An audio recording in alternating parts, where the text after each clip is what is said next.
Hello दोस्तों, मैं हूं आपका दोस्त दीपक कुमार और आज हम लोग शुरू करने वाले हैं 68वीं बीपीएससी प्री का एग्ज़ाम जो कल बीता है उसके प्रश्नों का सॉल्यूशन। तो एक एक करके हम सभी प्रश्नों को देखेंगे, चाहे वो पहले क्वेश्चन से स्टार्ट करके लास्ट क्वेश्चन तक ही क्यों ना हो। तो चलिए बिना देरी किए हुए शुरू करते हैं प्रश्नों का सॉल्यूशन। और इस प्रश्न के सीरीज़ में आप लोग भी अपने उत्तर को मिलाइएगा, जिसके तहत आपको पता चले कि आपने कितने प्रश्नों को सही किया है और कितने प्रश्नों को गलत किया है। तो चलिए बिना देरी किए हुए शुरू करते हैं 68वीं बीपीएससी प्री का क्वेश्चन सीरीज़ का सॉल्यूशन। सबसे पहला क्वेश्चन आप लोग देख रहे हैं कि कंकाल के वे हिस्से जो हड्डियों की तरह सख्त नहीं होते हैं और जो मोड़े जा सकते हैं उसको क्या कहते हैं। तो इसमें ऑप्शन के अनुसार हमारा जो आंसर हो जाएगा वो कार्टिलेज हो जाएगा। ये चीज़ आप लोगों को पता होना चाहिए और उम्मीद है कि आप लोगों ने इसको आंसर में टिक किया होगा। नेक्स्ट हम लोग देख लेते हैं सेकंड क्वेश्चन जो कह रहा है। सेकंड क्वेश्चन है कि लाइकेन में एक क्लोरोफिल युक्त पार्टनर होता है, वो कौन कौन होते हैं। तो जैसा कि हम लोग जानते हैं कि लाइकेन एक सहजीवन होता है और वह होता है शैवाल और कवक का। तो ये चीज़ इस तरह से हम लोग देखते हैं कि शैवाल और कवक आंसर हो जाएगा, आंसर ए हो जाएगा। नेक्स्ट हम लोग देख लेते हैं क्वेश्चन नंबर 3। क्वेश्चन नंबर 3 कह रहा है कि मादा एनोफिलीज को मादा क्यूलेक्स से अलग किया जा सकता है, अर्थात मादा एनोफिलीज और मादा क्यूलेक्स इन दोनों के बीच का अंतर पूछा है। तो इसका आंसर हो जाएगा आपका अध स्तर के सतह के समानांतर, अर्थात इनके बैठने की जो स्थिति है उसी के अंतर बीच इनका अंतर है। इस तरह से आपका आंसर सी हो जाएगा, अध स्तर के सतह के समानांतर। चलिए नेक्स्ट हम लोग देख लेते हैं क्वेश्चन नंबर 4। क्वेश्चन नंबर 4 कह रहा है कि शरीर की प्रतिरोधक क्षमता से जुड़ा सबसे महत्वपूर्ण कोशिका कौन सा है। तो अगर प्रतिरोधक क्षमता हम लोग जानते हैं कि वह रिलेटेड होता है WBC से, यहाँ पर WBC नहीं दिया हुआ है लेकिन WBC का जो वर्णक है वो दिया है लिम्फोसाइट। तो हमारा आंसर हो जाएगा सी, लिम्फोसाइट। चलिए नेक्स्ट हम लोग देख लेते हैं क्वेश्चन नंबर 5। क्वेश्चन नंबर 5 दिया है कि मानव शरीर की मांसपेशियों के बारे में निम्नलिखित में से कौन सा कथन गलत है। तो पहला ऑप्शन दिया है कि मांसपेशियां केवल हड्डी को धक्का दे सकती हैं, तो ये चीज़ गलत है, पूरी तरह से आप लोगों को पता होगा। दूसरा दिया हुआ है मांसपेशियां जोड़ों में काम करती हैं, ये चीज़ सही है। तीसरा दिया है सिकुड़ने पर मांसपेशियां छोटी, सख्त और मोटी हो जाती हैं, ये भी सही है। इसमें प्रश्न पूछा है कि कौन सा कथन गलत है। तो इस तरह से अगर हम लोग देखें तो गलत क्वेश्चन जो है वो मांसपेशियां जोड़ों में काम करती हैं वही हो जाएगा, बी ऑप्शन इसका, अर्थात ये गलत है और ये सही और ये सही। इस तरह से हमारा आंसर हो जाएगा बी। नेक्स्ट क्वेश्चन हम लोग देख लेते हैं 6 नंबर क्वेश्चन। 6 नंबर क्वेश्चन में पूछा गया है कि 20 सेंटीमीटर फोकस दूरी के एक उत्तल लेंस की तरह पर एक सफ़ेद घोड़े का प्रतिबिंब बनने के लिए बड़ी संख्या में काले रंग की पतली पट्टियाँ बनाई गए हैं, तो वह प्रतिबिंब कैसा होगा। तो इसका आंसर जो होगा वो कम चमक वाला एक घोड़ा होगा। इस तरह से हमारा आंसर ए हो जाएगा। चलिए नेक्स्ट हम लोग देख लेते हैं क्वेश्चन नंबर 7। 7 नंबर क्वेश्चन कह रहा है कि ध्वनि की तीक्ष्णता किसके द्वारा निर्धारित की जाती है। तो जैसा कि हम लोग जानते हैं कि तीक्ष्णता जो होती है वो आवृत्ति से निर्धारित की जाती है, और हमारे प्रश्न में जो आंसर होना चाहिए था आवृत्ति वो नहीं दिया हुआ है, क्योंकि यहाँ वेग, आयाम और तरंगदैर्घ्य दिया हुआ है। तो इस तरह से हमारा आंसर जो हो जाएगा उपयुक्त में से कोई नहीं, ऑप्शन ई हो जाएगा। नेक्स्ट हम लोग देख लेते हैं क्वेश्चन नंबर 8। क्वेश्चन नंबर 8 में बताया कि निम्नलिखित में से कौन सा फोटो इलेक्ट्रिक उपकरण डिजिटल अनुप्रयोगों के लिए सबसे उपयुक्त है। तो डिजिटल उपयोगों के लिए पूछ रहा है, तो इसका आंसर हो जाएगा फोटोवोल्टिक सेल। इस तरह से हमारा आंसर बी हो जाएगा। नेक्स्ट हम लोग देख लेते हैं कि बॉल बियरिंग के उपयोग में स्थैतिक घर्षण को निम्नलिखित में से किसके परिवर्तन के लिए किया जाता है। तो ये होता है रोलिंग घर्षण के लिए, तो ये चीज़ हमें पता होनी चाहिए। इसका आंसर ए हो जाएगा। नेक्स्ट हम लोग देख लेते हैं क्वेश्चन नंबर 10। क्वेश्चन नंबर 10 में पूछ रहा है कि फुटबॉल के खेल में एक गोलकीपर फुटबॉल को गोल में पकड़ने के बाद अपने हाथों को पीछे की ओर खींच लेता है, यह गोलकीपर को किस प्रकार सक्षम बनाता है। तो इसका आंसर हो जाएगा संवेग परिवर्तन की दर को कम करने में। तो इस तरह से आंसर ए हो जाएगा। जैसा कि हम लोग जानते हैं इसका आंसर जैसे फुटबॉल पर अधिक बल लगाने में, ये तो हो ही नहीं सकता है। दूसरा है फुटबॉल द्वारा हाथों पर लगाए गए बल को बढ़ाने में, ये गलत है, क्योंकि इसको घटाने में कम किया जाता है, इसको कम करने में। तो इस तरह से हमारा आंसर जो हो जाएगा ये हो जाएगा संवेग परिवर्तन की दर को कम करने में।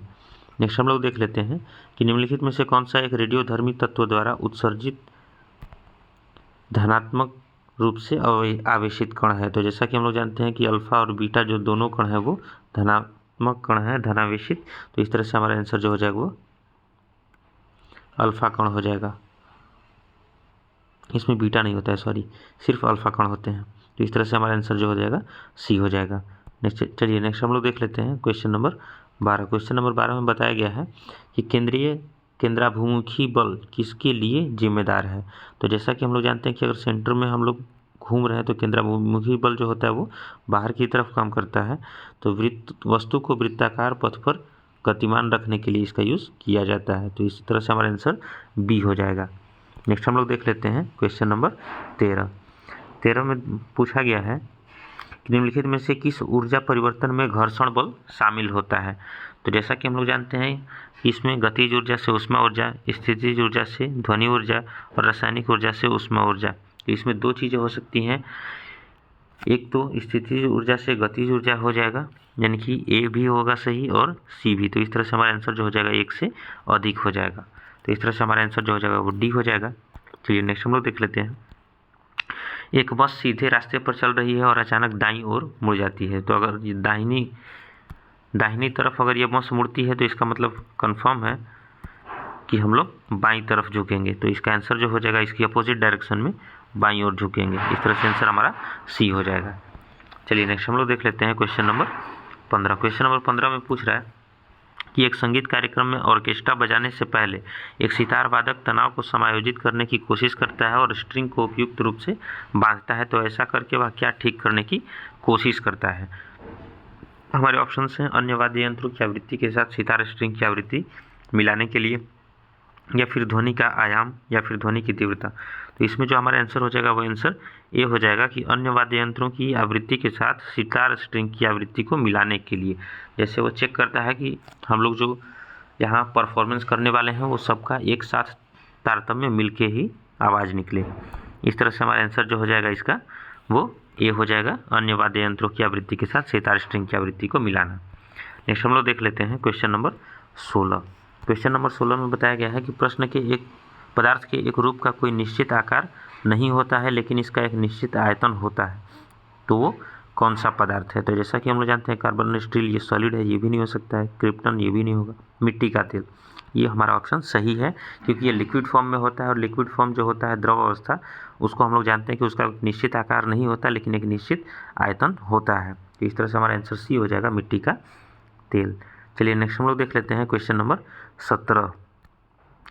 17 नंबर क्वेश्चन में पूछा है कि कुछ धातु ऑक्साइड अम्ल और क्षार के साथ अभिक्रिया कर नमक और पानी बना देते हैं, इन्हें उभयधर्मी ऑक्साइड कहते हैं।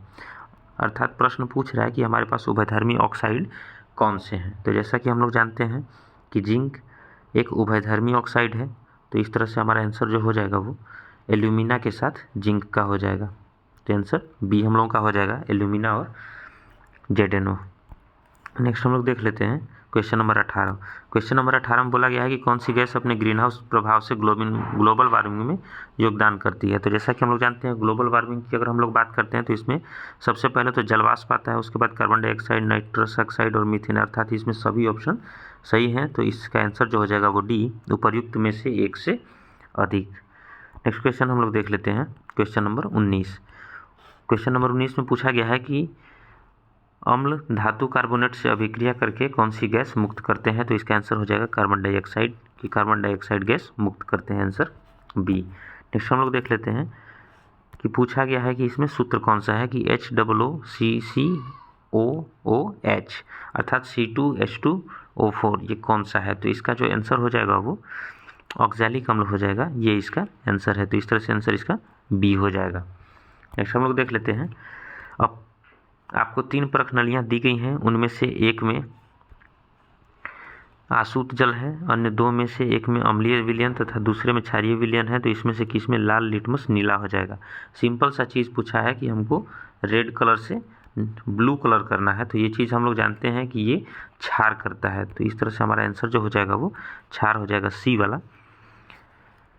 नेक्स्ट हम लोग देख लेते हैं एसिटिक अम्ल की गंध किसके समान होती है। तो एसिटिक अम्ल की समान गंध जो हम लोग जानते हैं वो सिरका के समान होती है, वो सेम एज आंसर ए हो जाएगा इस तरह से। नेक्स्ट क्वेश्चन हम लोग देख लेते हैं क्वेश्चन नंबर 23। 23 नंबर क्वेश्चन में कह रहा है कि शुष्क HCl गैस जो है शुष्क लिटमस पत्र का रंग क्यों नहीं बदलती है। तो इसमें जो होता है हाइड्रोजन आयन का होता है, अर्थात इसका आंसर सी हो जाएगा कि कोई H3O+ आयन जो है मौजूद नहीं होते हैं और लिटमस केवल H3O+ आयन की उपस्थिति में रंग बदलता है। तो इस तरह से हमारा आंसर इसका सी हो जाएगा। नेक्स्ट हम लोग देख लेते हैं विषम का पता लगाइए। तो इसमें विषम पूछा है, तो सबसे पहला है फल का पकना, सीमेंट का जमना और कोयले का जलना। तो ये तीनों जो है केमिकल रिएक्शन है, ये चीज़ तो हमको पता है। तो इस तरह से इसमें कोई डिफरेंस तो है नहीं। लेकिन अगर ऑक्सीडेशन रिएक्शन के मामले में देखते हैं तो इसमें कोयले का जलना और सीमेंट की सेटिंग, ये दोनों ऑक्सीडेशन रिएक्शन है, लेकिन फल का पकना जो है ऑक्सीडेशन रिएक्शन नहीं है। तो इस हिसाब से हो सकता है इसका आंसर ए हो। बट आप लोग कंफर्म डैम श्योर कर लीजिएगा कि इसका आंसर क्या होना चाहिए। तो इस तरह से अभी हम लोगों ने जो देखा उसके अनुसार इसका आंसर जो है वो ये होना चाहिए, फल का पकना। बट इसको आप लोग एक बार श्योर करवा लीजिएगा कि इसका आंसर क्या होगा। आयोग इसका आंसर क्या देता है वो चीज़ हम लोग नेक्स्ट देख लेंगे।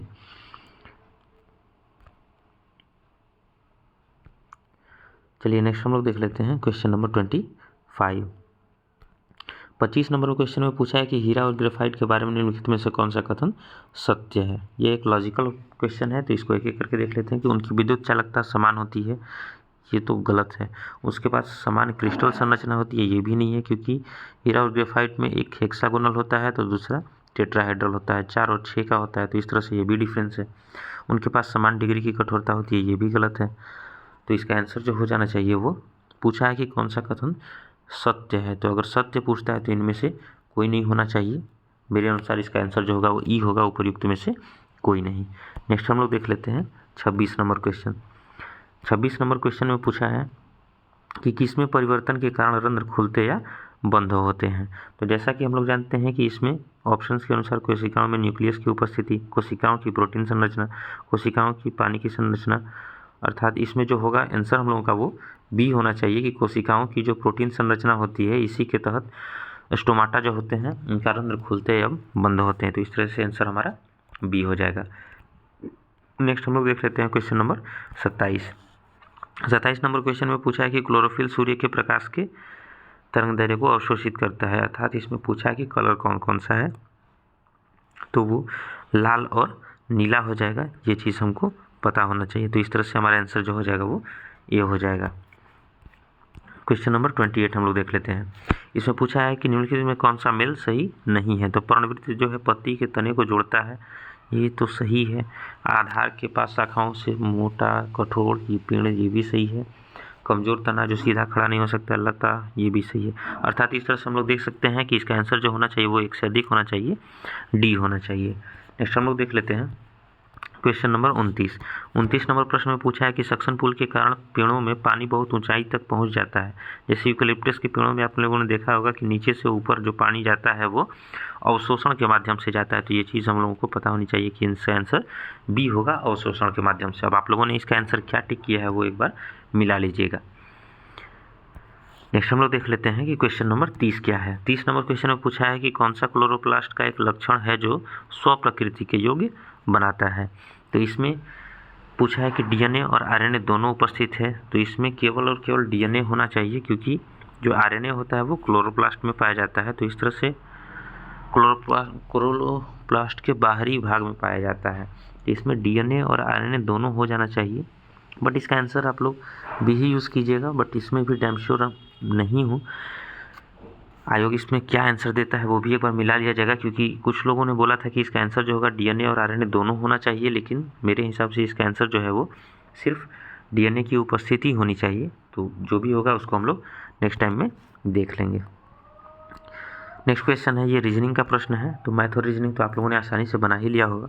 तो डायरी के प्रश्नों को कितने शब्द बनाए जा सकते हैं। तो जैसा कि हम लोग जानते हैं कि डायरी में 5 लेटर है, तो इसको फैक्टोरियल 5 करके आप बना सकते हैं, जिसका आंसर होगा 120। तो फैक्टोरियल 5 का आंसर 120 नहीं दिया हुआ है, तो इस तरह से इसमें से कोई नहीं होगा। नेक्स्ट हम लोग देख लेते हैं 32 क्वेश्चन नंबर 32। क्वेश्चन नंबर 32 में दिया हुआ है कि इसका आंसर जो होगा वो 77 होगा। ये चीज़ आप लोग बना लीजिएगा। रीजनिंग का प्रश्न है तो आप लोग एक एक करके बना सकते हैं उसको। नेक्स्ट है सीरीज़ वाला। तो सीरीज़ वाला का आंसर जो होगा 248 तक है। 248 के बाद 428 का है। ये चीज़ आप लोग बना लीजिएगा, इसमें तो कुछ खास बताने वाली चीज़ नहीं है, मैथ का प्रश्न है। नेक्स्ट हम लोग देख लेते हैं 34। 34 नंबर क्वेश्चन में बोला है कि कूट भाषा में फास्टर को लिखा गया है और मॉन्क को पूछा है कि गाइड का क्या होगा।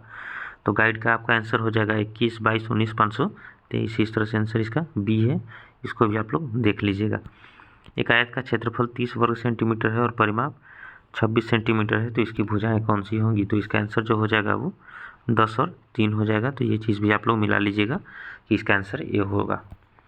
नेक्स्ट हम लोग देख लेते हैं कि एक दुकानदार किसी वस्तु पर 10% की छूट देता है जिसका अंकित मूल्य 400 है और वह 10% GST लगा लेता है। तो इसका अंकित मूल्य जो हो जाएगा वो 396 रुपये हो जाएगा, क्योंकि 400 का सीधा सीधा हम लोग देख रहे हैं कि अगर 10% इसका आप निकालते हैं तो 360 रुपया बचेगा और 360 में फिर 10% यानी कि 36 जोड़ते हैं तो आपका 396 रुपये आंसर आ जाएगा।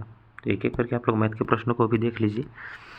37 नंबर प्रश्न में पूछा है कि हम लोगों को इनका सीरीज सेट करना है। तो जैसा कि हम लोग जानते हैं सबसे पहले राष्ट्रपति आते हैं, उसके बाद उपराष्ट्रपति के बाद प्रधानमंत्री, तब अध्यक्ष और फिर सांसद आते हैं। तो इस तरह से हमारा आंसर जो हो जाएगा वो पहले तो 2 हो जाएगा, फिर 1 हो जाएगा, 2, 1, 4, 3, 5। तो चलिए इसको हम लोग देख लेते हैं कि कौन सा होगा। 2, 1, 4, 3, 5। तो इस तरह से हमारा आंसर जो हो जाएगा वो सी वाला हो जाएगा, 2, 1, 4, 3, 5। नेक्स्ट हम लोग देख लेते हैं क्वेश्चन नंबर 38। तो इसमें भी एक रीजनिंग का मैथ के अनुसार प्रश्न दिया गया है कि रेशमा अपनी संपत्ति का 1/4 एक धर्मार्थ संगठन को देती है और बची हुई संपत्ति को अपने 3 बच्चों में बराबर बांट देती है। अर्थात अगर 100 रुपये की संपत्ति है तो 25 रुपया तो वो धर्मार्थ संगठन में दे देती है, बचे हुए 75 रुपये की संपत्ति को 3 भागों में बांटती है, अर्थात 25, अर्थात 1/4 इसका आंसर होना चाहिए 1/4। तो ये चीज़ आपको क्लियर कर लेना है। नेक्स्ट हम लोग देख लेते हैं 39 नंबर क्वेश्चन। 39 नंबर प्रश्न में पूछा है कि कौन सा कथन असत्य है। तो असत्य कथन के लिए हम लोग देखते हैं कि पहला दिया हुआ है कि सभी वर्ग एक समचतुर्भुज होते हैं। तो ये तो सही बात है। नेक्स्ट हम लोग देख लेते हैं प्रत्येक वर्ग एक आयत होता है। ये भी सही बात है, क्योंकि प्रत्येक वर्ग एक आयत होता है लेकिन प्रत्येक आयत एक वर्ग नहीं होता है। तो इस तरह से ये भी सही दिया हुआ है। नेक्स्ट है कि प्रत्येक समचतुर्भुज एक समानांतर चतुर्भुज होता है। तो ये भी सही दिया हुआ है। तो इस तरह से हमारा जो आंसर हो जाएगा 1 से अधिक हो जाएगा, डी होना चाहिए। नेक्स्ट हम लोग देख लेते हैं 40 नंबर क्वेश्चन। तो ये इसमें दिया हुआ है, रीजनिंग का प्रश्न है, तो इसको भी आप लोग बना लीजिएगा। इसका आंसर जो होगा वो बहनोई देवरिया साला हो जाएगा। नेक्स्ट हम लोग देख लेते हैं क्वेश्चन नंबर 41 नंबर प्रश्न में पूछा है कि भारत में जिला स्तर पर उपभोक्ता विवाद निवारण के संदर्भ में कौन सा कथन सही नहीं है। तो जैसा कि हम लोग जानते हैं जिला फोरम उन शिकायतों पर विचार करता है जहां वस्तुओं या सेवाओं का मूल्य 50 लाख रुपए से अधिक नहीं होता है। तो ये इसमें गलत दिया हुआ है, क्योंकि ये 50 लाख नहीं, इसमें 1 करोड़ तक का प्रावधान किया गया है। तो इस तरह से हमारा जो आंसर हो जाएगा वो ये हो जाएगा कि इसका जो कथन सही नहीं है वो ए ही है। बाकी राज्य सरकार आदि उचित समझे तो एक जिले में 1 से अधिक जिला फोरम की स्थापना कर सकती है, ये तो सही बात है। जिला फोरम के सदस्यों में एक महिला होगी, ये भी गलत है। लेकिन तो इस तरह से इसमें 2 प्रश्न गलत हो जाएंगे। ओहो, तो इस तरह से इसको अगर हम लोग देखें तो इसमें तो 2 ही प्रश्न गलत हो जाते हैं। पहला भी क्योंकि इसका मूल्य जो है 50 लाख से नहीं बल्कि 1 करोड़ तक का है। तो जिला फोरम में महिला सदस्यों की भी नियुक्ति परमानेंट नहीं है। तो इस तरह से आंसर जो हो जाएगा हम लोग का 1 से अधिक हो जाना चाहिए, डी। चलिए नेक्स्ट हम लोग देख लेते हैं 42 नंबर क्वेश्चन। 42 में पूछा गया कि एक पंचायत समिति किस स्तर पर एक पंचायती राज संरचना का संचालन करती है। तो ये तो ब्लॉक स्तर पर होता है, सबको पता होगा। तो इसका आंसर जो हो जाएगा वो ए हो जाएगा, ब्लॉक स्तर पर। नेक्स्ट हम लोग देख लेते हैं 43 नंबर क्वेश्चन। 43 नंबर में पूछा है कि निम्नलिखित में से किसे समुदाय विकास के पहले कार्यक्रम के रूप में स्थापित किया गया था।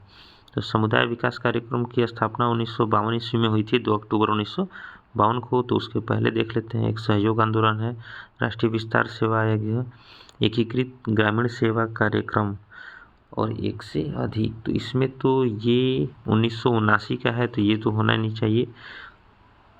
विस्तार सेवा आयोग पूछता है तो ये तो 53 का है।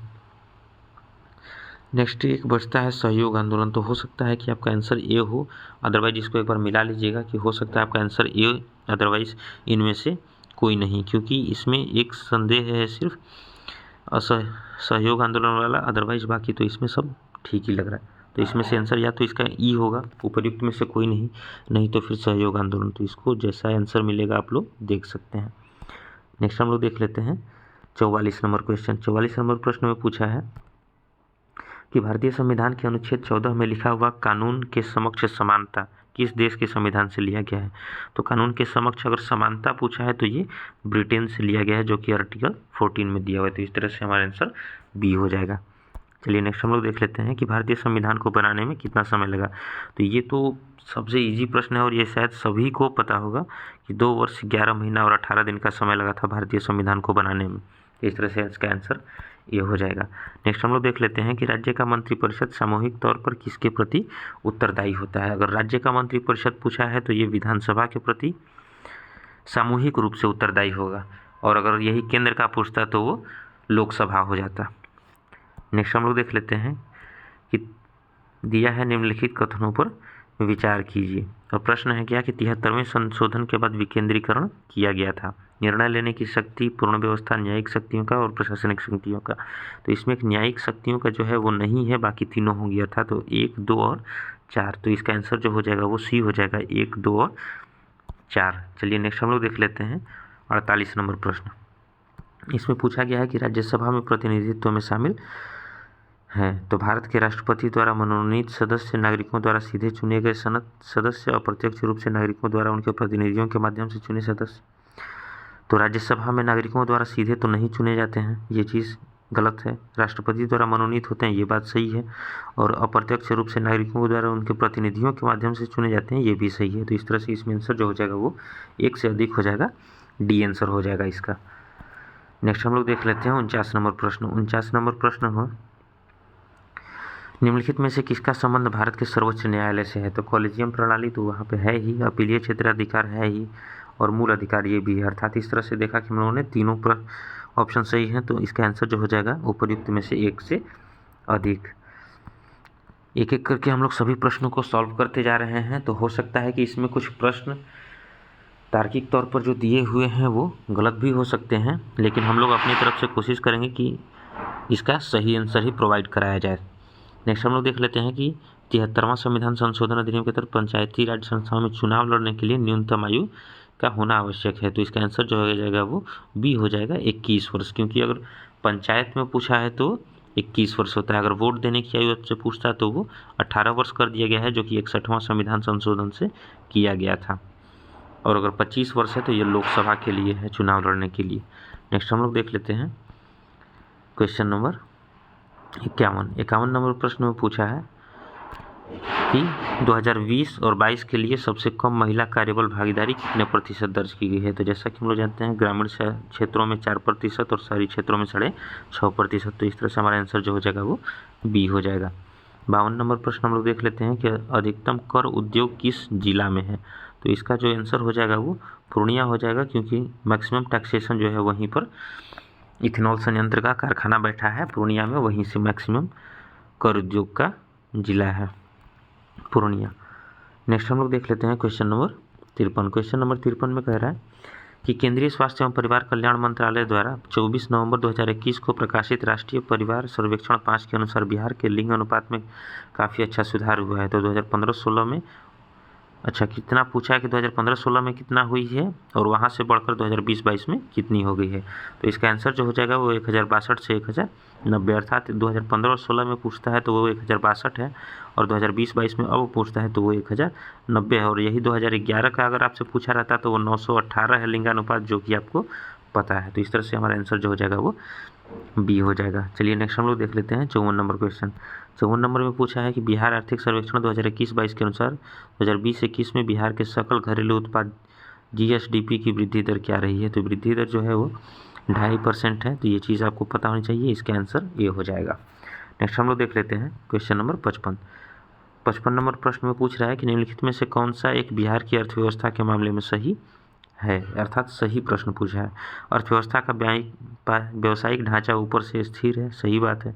और भारत में सबसे कम विकास दर में से एक है जो 2.5%, ये भी सही है, अभी जस्ट हम लोगों ने पीछे किया है। और बिहार में अधिकतर प्राथमिक वस्तुओं का अर्थात कृषि से संबंधित वस्तुओं का ही होता है। तो इस तरह से आंसर जो हो जाएगा वो 1 से अधिक हो जाएगा, इसका आंसर होगा डी। नेक्स्ट हम लोग देख लेते हैं 56 नंबर क्वेश्चन। 56 नंबर प्रश्न में पूछा है कि SEZ जो है वो अधिनियम 2005 आया था, इसका उद्देश्य क्या है? तो अतिरिक्त आर्थिक गतिविधियों का उत्पादन सही है, और वस्तुओं और सेवाओं के निर्यात को बढ़ावा और रोजगार निर्माण। तो इस तरह से आंसर जो हो जाए उसका है 1, 2 और 3, अर्थात तीनों सही है SEZ के मामले में। जो SEZ अधिनियम था वो 2005 में आया था, ये चीज़ भी आपको याद कर लेना है नेक्स्ट एग्जाम के लिए। क्वेश्चन नंबर 57 देख लेते हैं। इसमें पूछा है कि कृषि विपणन प्रणाली में सुधार के लिए भारत सरकार द्वारा अपनाया गया नीतिगत उपाय क्या था? तो इसका MSP जो न्यूनतम समर्थन मूल्य है वो था, ताकि किसानों को उसकी लागत का एक न्यूनतम समर्थन मूल्य मिल सके, इसके लिए MSP लागू किया गया था, और इसका आंसर जो हो जाएगा बी हो जाएगा, न्यूनतम समर्थन मूल्य। नेक्स्ट हम लोग देख लेते हैं 58 नंबर प्रश्न। 58 नंबर में पूछा है कि किस समिति ने प्रतिस्पर्धा अधिनियम 2002 को अधिनियमित करने का सुझाव दिया था? अगर प्रतिस्पर्धा अधिनियम पूछा है तो इसका आंसर जो हो जाएगा वो राघवन समिति हो जाएगा। तो इस तरह से आंसर हमारा सी हो जाएगा, SVS राघवन समिति। नेक्स्ट हम लोग देख लेते हैं 59 नंबर प्रश्न। 59 नंबर प्रश्न में पूछा है कि सूची 1 को 2 से मिलाना है। तो जैसा कि हम लोग जानते हैं कि धूसर क्रांति अगर आपसे पूछे तो वो उर्वरक से संबंधित है, गुलाबी क्रांति पूछे तो प्याज से संबंधित है, रजत क्रांति अंडे से है, और लाल क्रांति टमाटर से है। तो इस तरह से हमारा आंसर जो हो जाएगा वो 4, 1, 3 और 2 हो जाएगा। तो इसका आंसर जो होना चाहिए 4, 1, 3 और 2। तो आंसर इसका बी हो जाएगा, 4, 1, 3, 2। तो ये तो बहुत ही आसान प्रश्न था, इसको आप लोगों ने बना भी दिया होगा। चलिए नेक्स्ट हम लोग देख लेते हैं। जैसा कि अभी तक हम लोगों ने प्रश्नों की सीरीज़ को लगभग आधे प्रश्न हम लोग कर चुके हैं, तो इसमें हम लोगों ने देखा कि प्रश्नों का जो लेवल है एक अच्छा लेवल दिया हुआ है, और इसके साथ ही प्रश्नों में तरीका भी जो है प्रश्नों के ऑप्शन का वो भी बदल दिया गया है। तो उसके साथ ही साथ इसमें एक एक करके हम लोग देखते चलते हैं। तो प्रश्नों का लेवल अभी तक तो बहुत अच्छा ही मिला है। नेक्स्ट क्वेश्चन है 60 नंबर की कौन सी पंचवर्षीय योजना है जिसमें मानव संसाधन विकास, अगर मानव संसाधन विकास की बात करें तो ये 8वीं पंचवर्षीय योजना में की गई थी, जो कि यहाँ पे प्रथम, पंचम और तृतीय दिया हुआ है। तो इस तरह से हमारा जो आंसर हो जाएगा इसमें से कोई नहीं, क्योंकि मानव संसाधन पर केंद्रित जो किया गया था वो 8वीं पंचवर्षीय योजना में की गई थी। तो आंसर हमारा ई हो जाएगा। नेक्स्ट हम लोग देख लेते हैं 61 नंबर प्रश्न। 61 नंबर में पूछ रहा है कि भारत के निम्नलिखित में से किस राज्य ने अप्रैल में सितंबर 2022 के दौरान उच्चतम प्रत्यक्ष विदेशी निवेश इक्विटी के रूप में प्राप्त किया था? तो इसका आंसर जो हो जाएगा वो कर्नाटक हो जाएगा। ये चीज़ आप लोगों को देख लेना है। तो आप लोग अपना आंसर भी मिला लीजिएगा कि कितना प्रश्न आप लोगों ने सही किया है। नेक्स्ट हम लोग देख लेते हैं 62 नंबर प्रश्न। 62 नंबर प्रश्न में पूछ रहा है कि किस बजट में वित्त मंत्री ने उदारीकृत विनियमन दर प्रबंधन प्रणाली लागू की थी? जैसा कि हम लोग जानते हैं उस समय वित्त मंत्री जो थे डॉक्टर मनमोहन सिंह थे, तो उन्होंने ही ग्लोबलाइजेशन, लिबरलाइजेशन और इंडस्ट्री के लिए यूज़ किया था इस चीज़ को। तो यूनियन बजट जो था 1951 और 52 का था, 91 और 92 का। तो इस तरह से हमारा आंसर जो हो जाएगा वो बी हो जाएगा। नेक्स्ट हम लोग देख लेते हैं कि पंचवर्षीय योजना के उद्देश्य निम्नलिखित में से कौन से थे? तो पंचवर्षीय योजना का उद्देश्य जो था वो विकास था ही, आधुनिकीकरण भी था, आत्मनिर्भरता भी थी, लेकिन साहित्य नहीं था। तो इस तरह से हमारा आंसर 1, 2 और 3 हो जाएगा। तो इसमें तो ऑप्शन वो दिया नहीं हुआ है कि 1, 2, 3 इस तरह से हमारा आंसर जो हो जाएगा, पूछा है कि कौन से थे, तो 3 तो थे, 1, 2, 3 नहीं है। तो इसमें से हमारा जो आंसर है कोई नहीं हो जाएगा, क्योंकि इसमें जो सही है वो 1, 2 और 3 सही है। चलिए नेक्स्ट हम लोग देख लेते हैं 64 नंबर प्रश्न। 64 नंबर में पूछा है कि गरीबी रेखा को निर्धारित करने के लिए कौन सा संगठन सर्वेक्षण करता है? तो गरीबी रेखा के लिए अगर इसमें पूछ रहा है तो IBI NSSO, तो हमारा आंसर जो हो जाएगा वो बी हो जाएगा, NSSO। तो ये चीज़ हम लोग अच्छे से जानते हैं कि NSSO वो संस्था है जो गरीबी रेखा निर्धारण करने के लिए इसका निर्धारण करती है। नेक्स्ट हम लोग देख लेते हैं 65 नंबर प्रश्न। 65 नंबर में पूछा है कि भारत का व्यापार संतुलन जो है माल और सेवाओं दिसंबर 2022 तक अंतिम के लिए है। तो इसका आंसर जो हो जाएगा घट के 11.98 अरब अमेरिकी डॉलर है, और ये माइनस में होता है। इस तरह से हमारा आंसर जो हो जाएगा वो ये हो जाएगा। नेक्स्ट हम लोग देख लेते हैं 66 नंबर प्रश्न। 66 नंबर में पूछा गया है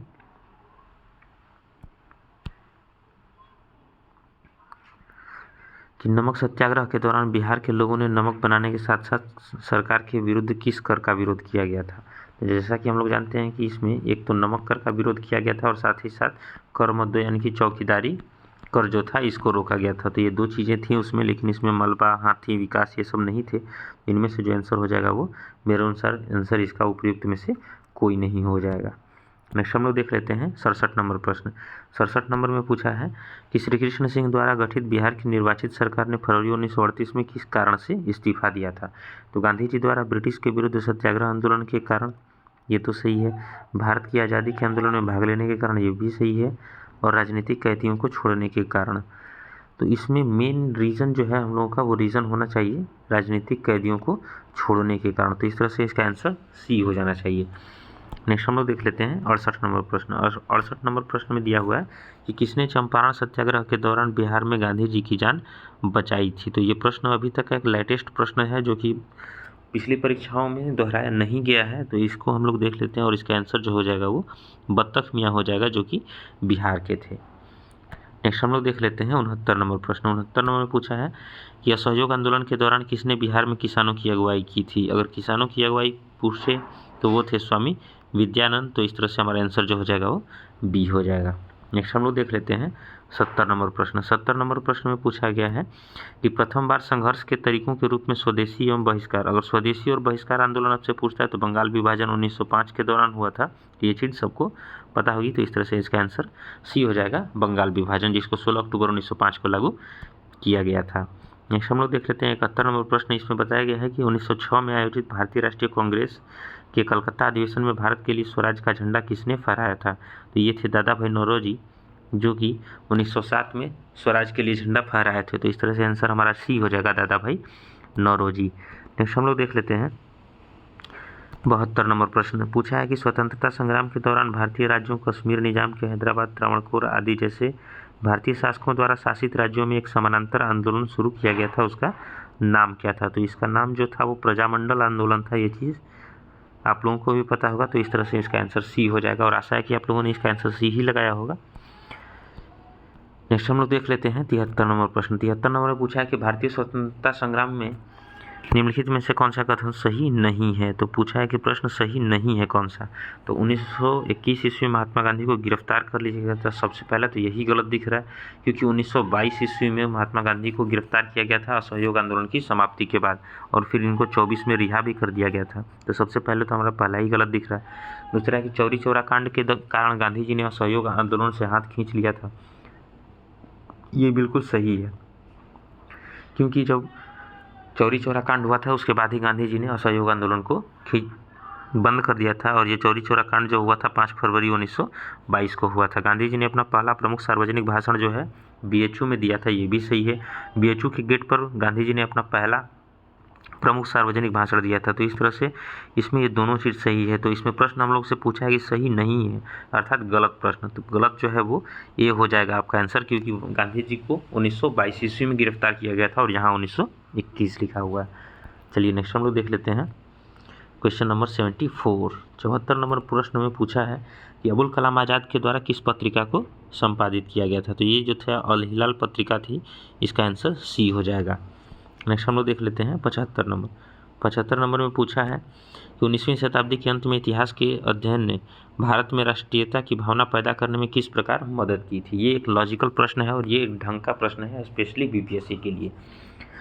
चलिए एक एक करके देखते हैं ऑप्शन हम लोग। ब्रिटिश शासन के तहत दयनीय स्थितियों को बदलने और संघर्ष करने के लोगों से आग्रह करके। ये तो हो ही नहीं सकता था, क्योंकि ब्रिटिश हमारे लिए एक दयनीय स्थिति को बनाने वाले थे, न कि दयनीय स्थितियों से निकालने के लिए थे। ये तो पूरी तरह से गलत दिया हुआ है। इतिहास की पुनर्व्याख्या करके और अंग्रेजों द्वारा भारतीयों को पिछड़ा, आदिम और खुद प्रशासन करने में असमर्थ के रूप में चित्रित करने के लिए। तो ये तो सही है इसमें। नेक्स्ट है कि भारत के गौरवशाली अतीत के बारे में लिखकर और लोगों की उपलब्धियों पर गर्व करने का आग्रह करके। ये तो सही है। तो इसमें आंसर पूछा है कि भाव किस प्रकार मदद की थी। तो इसमें जो आंसर हो जाना चाहिए वो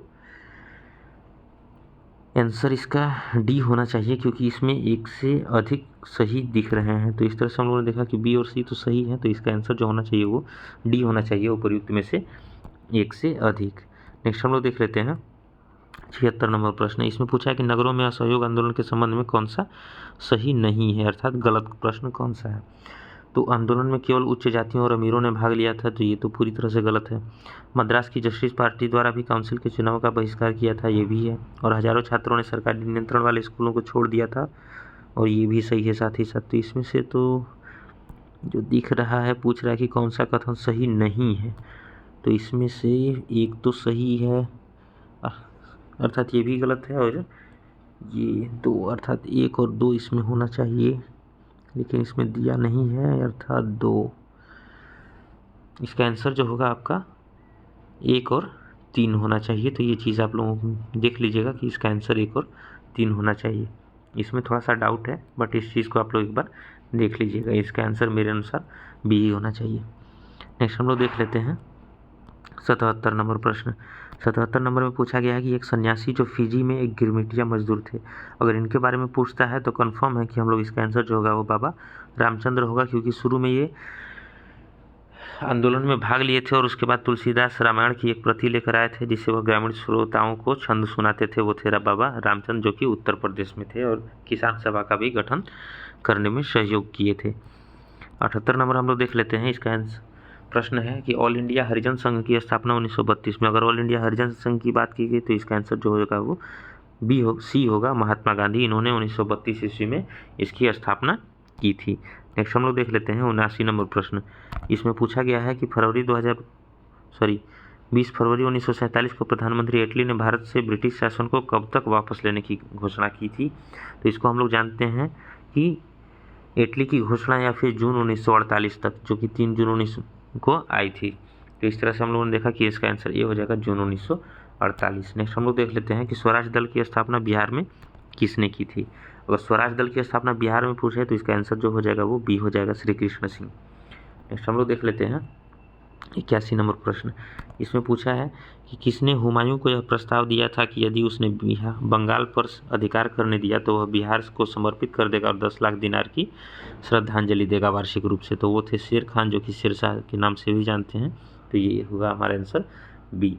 नेक्स्ट हम लोग देख लेते हैं 82 नंबर प्रश्न।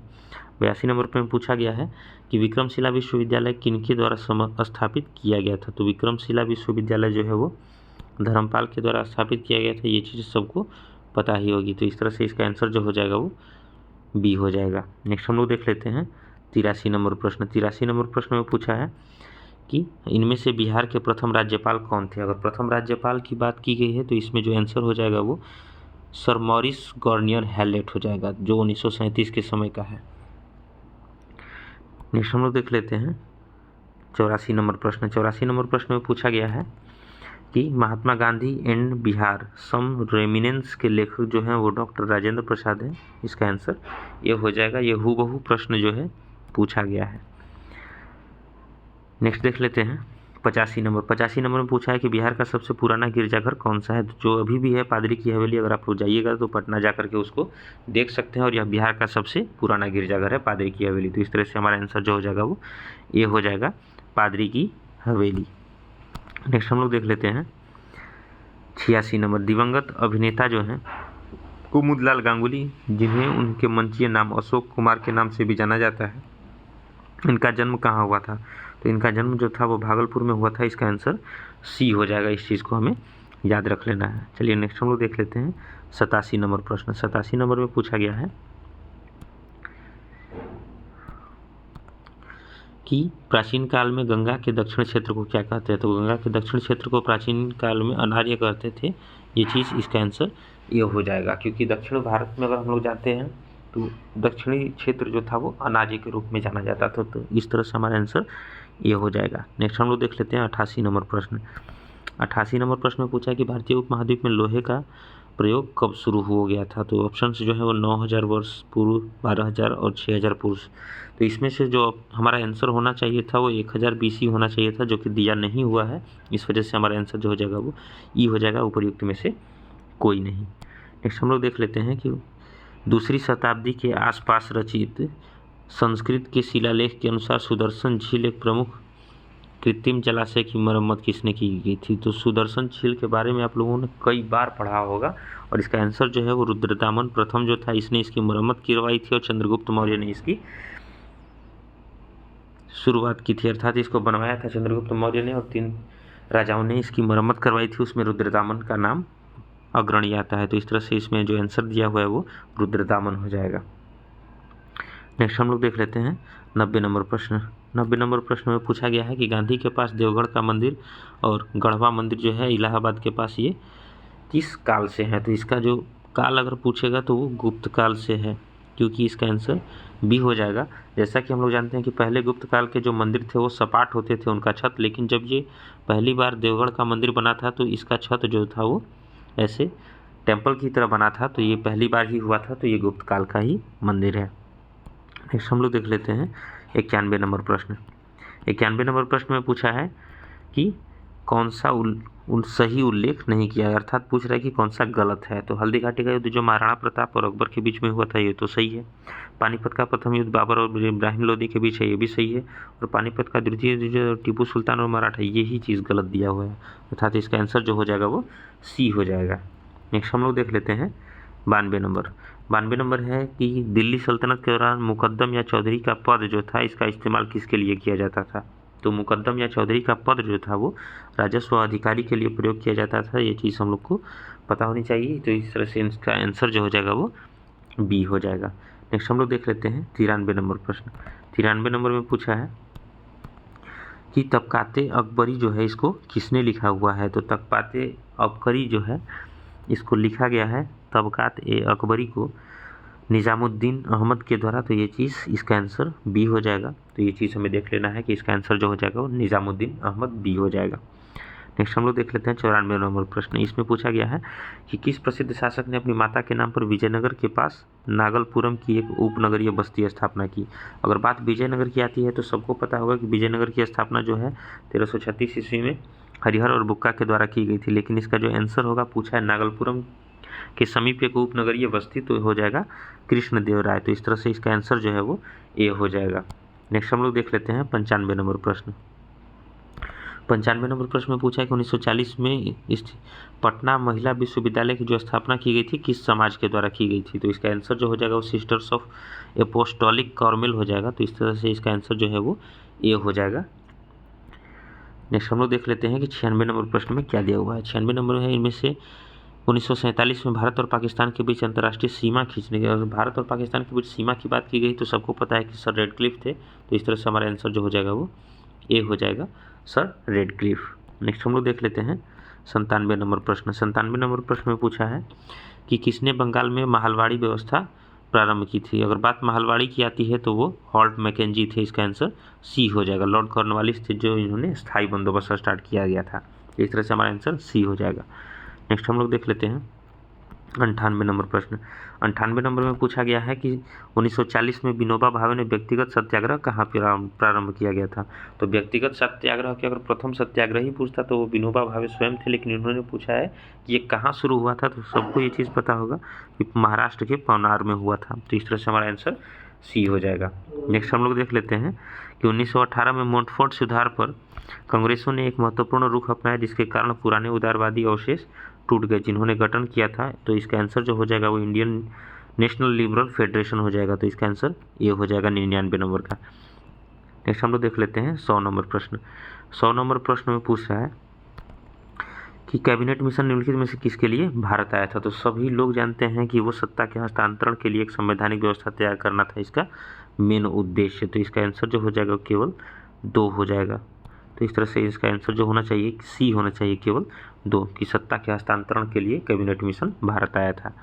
नेक्स्ट हम लोग देख लेते हैं प्रश्न संख्या 101।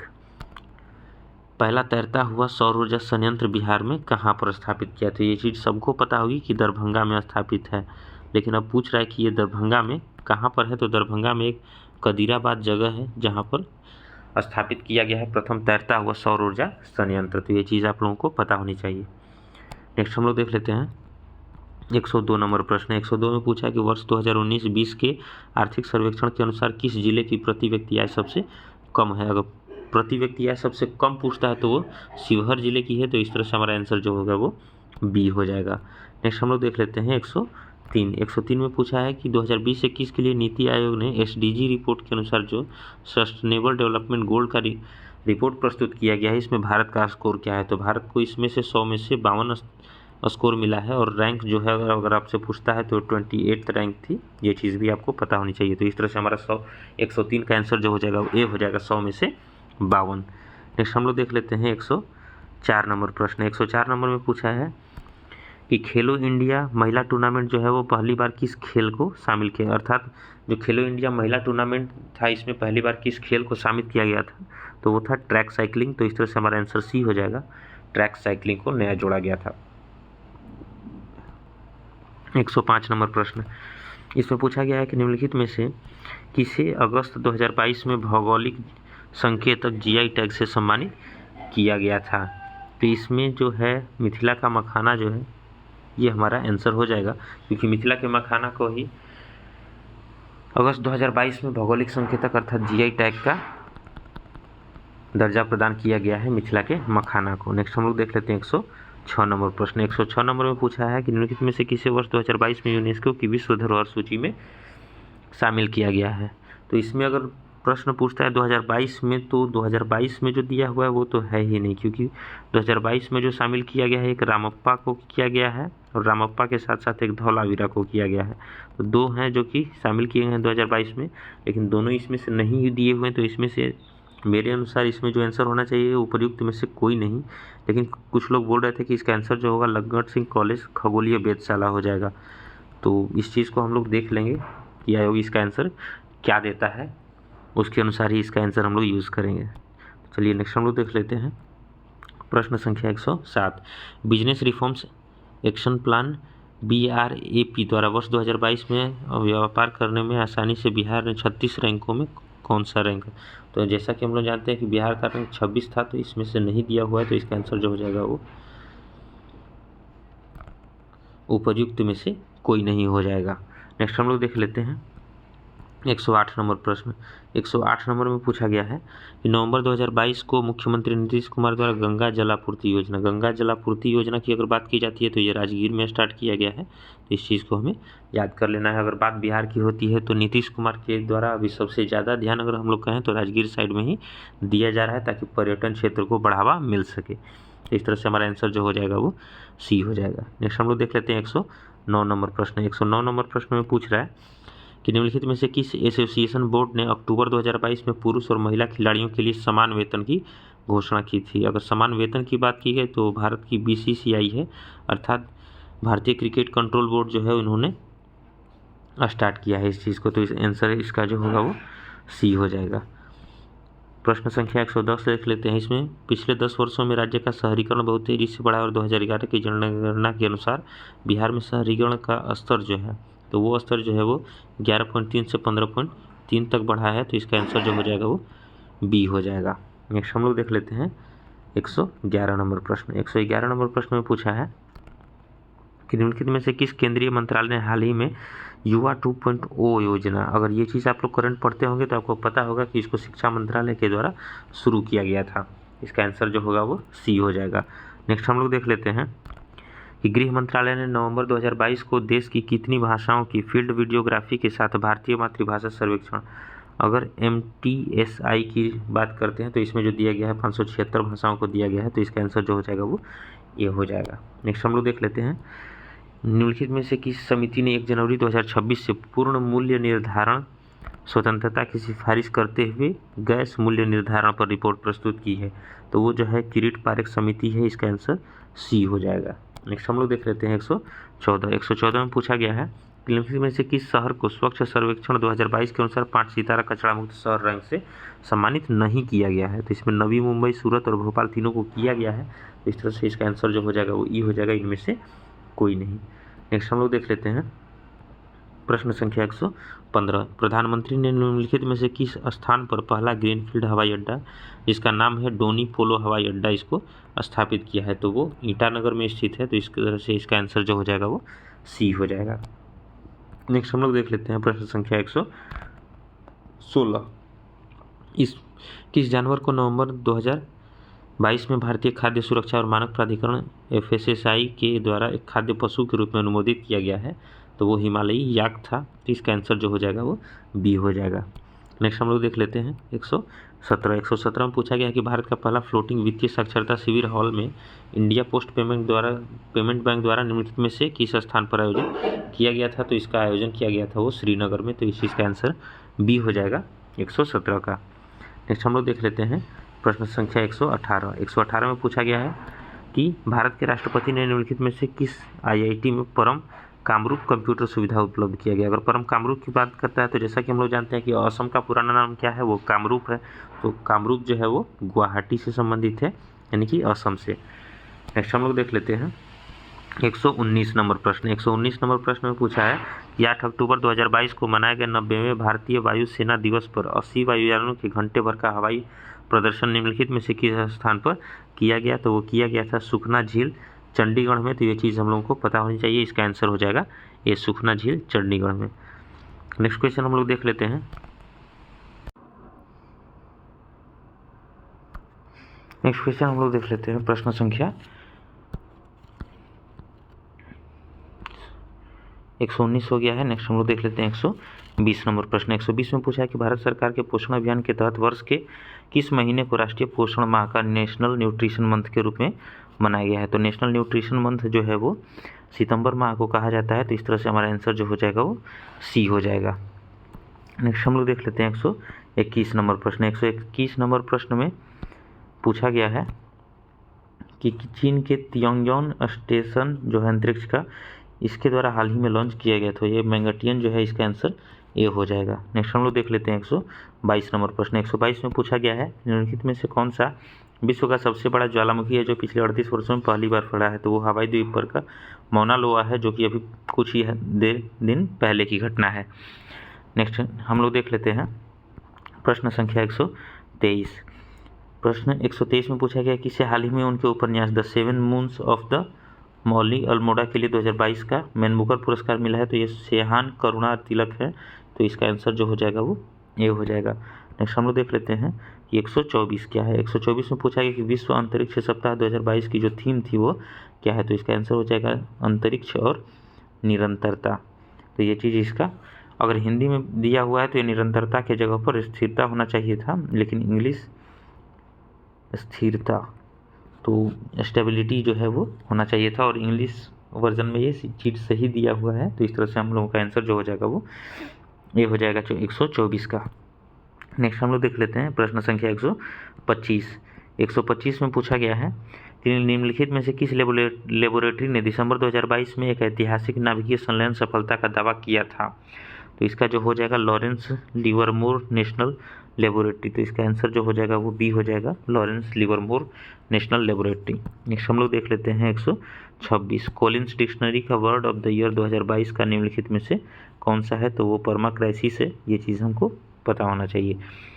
तो इस तरह से इसका जो आंसर था वो बी था। आप लोगों ने कौन सा टिक किया है वो भी आप लोग अपने से मिला सकते हैं। नेक्स्ट हम लोग देख लेते हैं प्रश्न संख्या 127।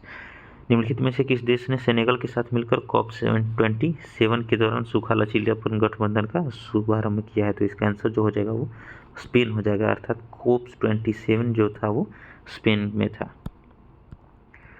नेक्स्ट हम लोग देख लेते हैं प्रश्न संख्या 128। 128 में पूछा गया है कि भारत में पहली बार किस देश के दूतावास ने निहोन्सू के लिए GI टैग के लिए आवेदन किया है? तो वो जापान देश था जिसने कि निहोन्सू के लिए GI टैग प्राप्त करने के लिए आवेदन किया है। तो इसका आंसर सी हो जाएगा, जापान।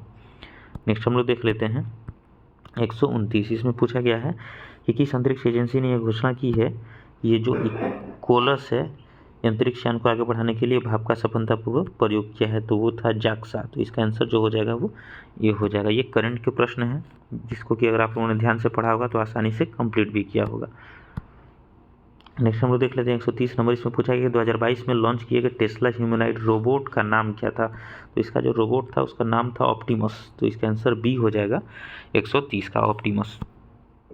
नेक्स्ट हम लोग देख लेते हैं 131 नंबर प्रश्न। 131 में पूछा है कि निम्नलिखित में से किस राज्य की सीमा बिहार में अधिकतम झीलों से लगती है? अगर बात पश्चिम बंगाल की करते हैं तो पश्चिम बंगाल सिर्फ 3 जिलों से लगता है। उत्तर प्रदेश की बात करते हैं तो ये 8 जिलों से लगता है। झारखंड की बात करते हैं तो ये भी 8 जिलों से लगता है। तो इस तरह से हमारा जो आंसर हो जाएगा वो 1 से अधिक हो जाएगा, क्योंकि दोनों ही 8 जिले से लगते हैं। नेक्स्ट हम लोग देख लेते हैं 132 नंबर। 132 नंबर प्रश्न में कौन सा भागलपुर से मिर्जा चौकी और रेल मार्ग में बिहार का अंतिम रेलवे स्टेशन है? तो इस मार्ग में जो है वो पीरपंती रेलवे स्टेशन जो है वो अंतिम रेलवे स्टेशन है। नेक्स्ट हम लोग देख लेते हैं 133। 133 में पूछा गया है कि निम्नलिखित में से खनिज उत्पादन के संदर्भ में कौन सा कथन सही है? विचार करना है इसमें। तो सबसे पहला है कि रोहतास में पाइराइट का सर्वाधिक भंडार है, ये भी चीज़ सही है। चूना पत्थर जो है कैमूर, मुंगेर और रोहतास में पाया जाता है, ये भी सही है। और जमुई जिले में सोने के भंडार पाए जाते हैं। तो इसमें एक से अधिक जो होगा वो सही हो जाएगा। तो इसका आंसर जो हो जाना चाहिए एक से अधिक होना चाहिए। तो इसमें तो 1 2 3 तीनों तो दिया हुआ नहीं है, तो इस तरह से हमारा आंसर जो हो जाएगा उपयुक्त में से एक से अधिक। नेक्स्ट हम लोग देख लेते हैं 134 नंबर प्रश्न। 134 में पूछा गया है कि बिहार में बहने वाली पवित्र नदी जो फल्गु है वो निम्नलिखित में से किन नदियों के संगम पर बनती है। तो इसका जो आंसर होगा वो मोहाना और लीलाजन नदी है, जो इसके संगम पर बिहार की फल्गु नदी है, जो कि एक पवित्र नदी है। और लीलाजन नदी के तट पर ही गौतम बुद्ध को ज्ञान की प्राप्ति हुई थी, ये चीज़ भी आप लोग पढ़े होंगे। तो इस तरह से इसका आंसर जो हो जाएगा वो ए हो जाएगा। चलिए नेक्स्ट हम लोग देख लेते हैं 135 नंबर प्रश्न। 135 में पूछा गया है कि बिहार में निम्नलिखित में से किस स्थान पर पहली बार चाय बागानों की स्थापना हुई थी। चाय बागान अगर पहली बार पूछता है तो वो ठाकुरगंज एक जगह है, यहीं पर हुई थी। तो इसका आंसर बी हो जाएगा, ठाकुरगंज। नेक्स्ट हम लोग देख लेते हैं 136 नंबर प्रश्न। 136 में पूछा है कि बिहार के निम्नलिखित जिलों पर आरोही दशकीय जनसंख्या वृद्धि जो है वो बताना है। तो इसका आंसर जो होगा वो सीवान, किशनगंज और मधेपुरा होगा। तो इसका आंसर जो होना चाहिए वो ए होना चाहिए। सॉरी,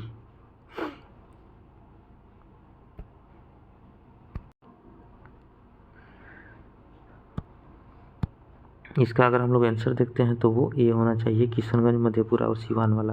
तो ये आरोही क्रम में पूछा है, इस वजह से इधर से हो जाएगा। इस तरह से इसका आंसर ए होगा, जिसको कि आप लोग एक बार अच्छे से देख लीजिएगा। 136 के बाद देखते हैं हम लोग 137 नंबर प्रश्न। बिहार में कृषि आधारित उद्योगों में से किस खाद्य उद्योग का प्रभुत्व है। अगर कृषि आधारित पूछता है तो यहाँ पर अनाज आधारित उद्योग जो है वो सबसे ज़्यादा होते हैं। नेक्स्ट हम लोग देख लेते हैं 138 नंबर प्रश्न। 138 में पूछा गया है कि अटॉक में अपनी पहाड़ी यात्रा के अंत में सिंधु नदी अफगानिस्तान के किस नदी से जुड़ती है। तो वो काबुल नदी है, जिससे जाकर के अंत में सिंधु नदी जुड़ती है। तो इस तरह से हमारा आंसर जो होगा 138 का सी हो जाएगा, काबुल नदी। नेक्स्ट हम लोग देख लेते हैं 139 में पूछा गया कि निम्नलिखित में से कौन सा विश्व में सुप्रचारित वन्यजीव अभियान है जिसे 1913 में शुरू किया गया था, 1973 में। तो जैसा कि हम लोग जानते हैं कि 1973 में प्रोजेक्ट टाइगर को स्टार्ट किया गया था। तो इस तरह से हमारा आंसर जो है वो बी हो जाएगा। और अगर आपसे टाइगरमैन के बारे में पूछे तो वो कैलाश श्रृंखला है, ये चीज़ भी आपको पता होना चाहिए। तो इस तरह से 139 का जो आंसर है वो बी हो जाएगा, प्रोजेक्ट टाइगर। नेक्स्ट हम लोग देख लेते हैं 140 में पूछा गया है कि क्षोभमंडल के बारे में कौन सा कथन सत्य है। तो जैसा कि हम लोग जानते हैं कि इसकी ऊंचाई जो है वो 13 किलोमीटर दी हुई था। सॉरी, ये सही है क्योंकि इसकी ऊंचाई 13 किलोमीटर है। यह वायुमंडल की सबसे ऊपरी परत है, ये गलत है। इस परत का तापमान ऊंचाई के साथ बढ़ता है, ये गलत बात है, क्योंकि 165 मीटर जाने पर इसकी ऊंचाई जो है वो धीरे धीरे घटने लगती है 1 डिग्री सेंटीग्रेड। उपयुक्त में से पूछा कि कौन सा कथन सत्य है। तो इसका आंसर जो हो जाएगा सिर्फ ये हो जाएगा। नेक्स्ट हम लोग देख लेते हैं कि पैंजिया से टूटे हुए दक्षिणी महाद्वीप को क्या कहते हैं। अगर पैंजिया से टूटा हुआ पूछे तो वो गोंडवाना लैंड है, जो कि सी हो जाएगा इसका आंसर 141 का। नेक्स्ट हम लोग देख लेते हैं 142 नंबर। आर्कटिक क्षेत्र और अंटार्कटिक महाद्वीप किसके निकट स्थित है। जैसा कि हम लोग जानते हैं आर्कटिक क्षेत्र जो है वो नॉर्थ पोल के पास है और अंटार्कटिक क्षेत्र जो है वो साउथ पोल के पास है। तो इस तरह से हमारा आंसर जो हो जाएगा उत्तरी और दक्षिणी ध्रुव हो जाएगा, आंसर सी हो जाएगा 142 का। नेक्स्ट हम लोग देख लेते हैं 143 नंबर प्रश्न। 143 में पूछा गया है कि म्यांमार के साथ भारत के किन राज्यों की सीमाएं लगती हैं। तो अगर म्यांमार के साथ पूछता है तो इसका आंसर जो हो जाएगा वो अरुणाचल प्रदेश, नागालैंड, मिजोरम और मणिपुर हो जाएगा। ये 4 राज्य हैं जिसकी सीमाएं जो हैं वो म्यांमार से लगती हैं। तो अगर आपको भारत का मैप याद होगा तो ये जो साइड वाला है पूर्वी भारत जिसको हम लोग कहते हैं, तो यहाँ सीरीज में है अरुणाचल प्रदेश, नागालैंड, मणिपुर और मिजोरम, जो कि म्यांमार से इनकी सीमाएं लगती हैं। तो इस तरह से हमारा आंसर जो है वो बी हो जाएगा। नेक्स्ट हम लोग देख लेते हैं 144 नंबर। 144 नंबर प्रश्न में पूछा है कि कौन सा समुद्री जैव विविधता के दृष्टिकोण से दुनिया का सबसे समृद्ध क्षेत्र है, जिसमें ज्वारनदमुख, समुद्र तट, निकटवर्ती पर्यावरण के जंगल, समुद्री घास, प्रवाल भित्तियाँ, नमक दलदल और मैंग्रोव के साथ 21 द्वीप शामिल है। तो इसका आंसर जो हो जाएगा वो मन्नार खाड़ी बायोस्फीयर रिजर्व हो जाएगा। तो ये चीज़ हमारा आंसर बी हो जाएगा। नेक्स्ट हम लोग देख लेते हैं 145 नंबर। 145 नंबर प्रश्न में पूछा है कि कोपेन की वर्गीकरण योजना के अनुसार उत्तर प्रदेश और बिहार यानी कि यूपी और बिहार की बात करता है, तो इसमें CWG हो जाएगा, ये इसका कॉन्फ़िगरेशन है। नेक्स्ट हम लोग देख लेते हैं 146 नंबर प्रश्न। 146 नंबर में पूछा गया है कि भारत की क्षेत्रीय सीमा जो है तट कितने समुद्री मील तक है। तो जैसा कि हम लोग जानते हैं ये सब 12 समुद्री मील तक है, अर्थात 21.9 किलोमीटर। तो इसका आंसर जो हो जाएगा वो सी हो जाएगा 146 का। नेक्स्ट हम लोग देख लेते हैं 147 नंबर प्रश्न में पूछा है कि भारत में निम्नलिखित में से कौन सी नदी घाटी कोयले के भंडारों से समृद्ध है। तो कोयले के भंडार से अगर पूछता है तो रूर प्रदेश भारत का जो है वो दामोदर नदी घाटी है। तो इस तरह से इसका आंसर जो है वो बी हो जाएगा 147 का। नेक्स्ट हम लोग देख लेते हैं 148 नंबर प्रश्न में पूछा है कि भारत में चीनी उद्योग के बारे में निम्नलिखित में से कौन सा कथन सही है। अगर चीनी उद्योग के बारे में पूछता है तो चलिए देख लेते हैं। उत्तर प्रदेश चीनी का दूसरा सबसे बड़ा उत्पादक है, सही बात है। कम वजन वाले करने वाला उद्योग है, ये भी सही है, क्योंकि गन्ना अगर हम लोग ज़्यादा भूजते हैं तो चीनी कम मात्रा में प्राप्त होता है। महाराष्ट्र देश में अग्रणी चीनी उत्पादक के रूप में उभरा है, सही बात है, क्योंकि महाराष्ट्र अभी भी सबसे आगे है। तो इस तरह से हम लोगों ने देखा कि एक से अधिक इसके आंसर हो सकते हैं, तो इसका आंसर डी हो जाएगा, उपर्युक्त में से एक से अधिक। नेक्स्ट हम लोग देख लेते हैं 149 में पूछा गया है कि ग्रीष्म के अंत में पूर्व मानसून वर्षा होती है जो केरल और कर्नाटक के तटीय क्षेत्रों में एक सामान्य घटना है। इसे स्थानीय रूप से किस नाम से जाना जाता है। तो ये प्री मानसून वर्षा पूछ रहा है कि प्री मानसून वो भी तटीय क्षेत्रों में पूछ रहा है। तो जैसा कि हम लोग जानते हैं कि तटीय क्षेत्रों में जो प्री मानसून वर्षा होती है वो ब्लॉसम शावर्स के नाम से जानी जाती है। अगर मैंगो शावर्स हम लोग कहते तो ये अगर आंतरिक भाग में पूछता तो हमारा आंसर ए होता मैंगो शावर्स, लेकिन अगर तटीय क्षेत्रों में पूछा है तो इसका आंसर बी हो जाएगा ब्लॉसम शावर्स, जिसको कि प्री मानसून वर्षा भी कहते हैं। नेक्स्ट एंड लास्ट क्वेश्चन हम लोग देख लेते हैं इस सीरीज का, और पेपर का भी लास्ट क्वेश्चन है कि वातावरण मुख्य रूप से किसके द्वारा गर्म होता है। तो इसका जो ऑप्शन है उसके अनुसार दीर्घ तरंग, लघु तरंग, परावर्तित और विकिरण। तो इसका आंसर हो जाना चाहिए दीर्घ तरंग, विकिरण, स्थलीय। तो इस तरह से इसका आंसर ये हो जाएगा। तो इस क्वेश्चन में हमको थोड़ा सा डाउट है, इस चीज़ को आप लोग मिला लीजिएगा कि इसका आंसर क्या होगा। तो इस तरह से हम लोगों ने देखा कि एक एक करके हमने जितने भी प्रश्न थे सभी प्रश्नों को 1 से लेकर के 150 तक हमने कंप्लीट कर लिया है। और प्रश्नों का लेवल भी आप लोगों ने देखा कि ये मॉडरेट से लेकर टफ तक के प्रश्न थे, और इसमें नेगेटिव मार्किंग भी इस बार की गई थी। तो ये चीज़ आपको पता ही होगी कि इस बार के बीपीएससी पेपर में नेगेटिव मार्किंग को लगाया गया था। तो आप ज़्यादा से ज़्यादा टच न करें, जितना आपको याद है उतना ही टच करें, इससे आपके लिए ही फ़ायदा होगा। और इस बार हम लोगों ने जो प्रश्नों का सीरीज़ देखा था पिछली बार की अपेक्षा ये बदला गया था। जैसे कि ये दोनों ऑप्शन जो होते थे वो एक ही में दिए होते थे, लेकिन इस बार इसको दोनों को अलग कर दिया गया है। तो ये भी हमारे लिए एक अच्छी बात है। तो इस तरह से हम लोगों ने प्रश्नों का लेवल के साथ साथ सभी प्रश्नों को कंप्लीट भी कर लिया है। तो आशा है कि आप लोगों ने सभी प्रश्नों को अच्छे से किया होगा और आपने एग्ज़ाम अपना बेस्ट दिया होगा एग्ज़ाम में। तो सभी को आपके प्री रिज़ल्ट के लिए बेस्ट ऑफ लक, और आशा है कि आप लोगों का प्री रिज़ल्ट हो जाए। और मेंस के लिए आप अभी से जुड़ जाइए, जिसको लगता है कि अगर आपका रिज़ल्ट आपने जितना भी अटेम्प्ट किया है अगर 100 प्लस के आसपास हैं आप, तो आप डैम श्योर हो जाइए कि आपको मेंस में बैठना है और मेंस का रिज़ल्ट आपका होने वाला है पीटी का। तो आप अगर 80 से 100 के बीच में हैं तो डेफिनेटली आप मेंस की तैयारी स्टार्ट कर दीजिए, जो कि आपके लिए बहुत ही हेल्पफुल होगी। तो मिलते हैं आपसे नेक्स्ट वीडियो में, तब तक हमारे साथ जुड़े रहिए लास्ट तक वीडियो को देखने के लिए। Thank you, thanks for watching video.